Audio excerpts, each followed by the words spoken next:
السلام علیکم ورحمۃ اللہ وبرکاتہ۔ سورہ بقرہ رکوع نمبر 31۔ رکوع میں آیت کی ابتدا ہو رہی ہے لا جناح علیکم ان طلقتم النساء، آیت نمبر 236 سے 242۔ اس میں جو دو ٹاپک ڈسکس ہوں گے وہ ہے صحبت اور خلوت سے پہلے طلاق پہ مہر کا حکم اور نماز کی تاکید۔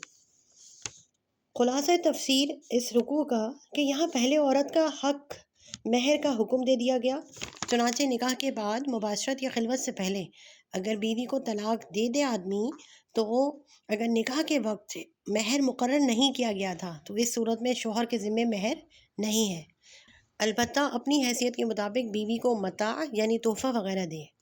اور دوسرا جو نقطہ ہے وہ یہ ہے کہ اگر نکاح کے وقت مہر مقرر کیا گیا تھا تو صحبت اور خلوت سے پہلے طلاق کی صورت میں شوہر پر مہر کا نصف ادا کرنا ضروری ہے، اور اگر کوئی پورا مہر ادا کر دیتا ہے تو نور علی نور، یہ تقویٰ سے زیادہ قریب ہے۔ البتہ اس صورت میں اگر عورت مہر معاف کر دے تو بھی جائز ہو جائے گا۔ نماز کی تاکید کیسے فرمائی گئی کہ اس کے بعد نماز اور خصوصیت سے صلاۃ وسطیٰ کی پابندی کرنے کی تاکید ہے۔ یہ صلاۃ وسطیٰ یعنی بیچ والی نماز کون سی ہے؟ اس بارے میں مفسرین کرام کے مختلف اقوال ہیں۔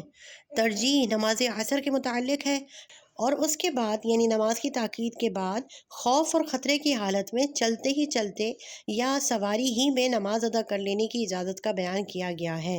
یہاں پر الحمدللہ رکوع نمبر 31 کا مختصر ترین خلاصہ تفسیر سورہ بقرہ کا جو رکوع ہے اس کا مکمل ہوا ہے۔ انشاءاللہ نیکسٹ رکوع کی تفسیر کے ساتھ ضرور ویڈیو اپلوڈ کریں گے۔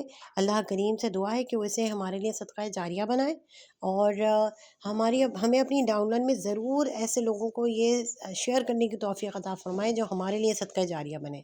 Invest your life for your dream death, Allah تعالیٰ ہمیں ڈریم ڈیتھ عطا فرمائے، ایمان والی کلمے والی موت عطا فرمائے، آمین اللہم آمین بجاہ النبی الامین صلی اللہ علیہ وآلہ وسلم۔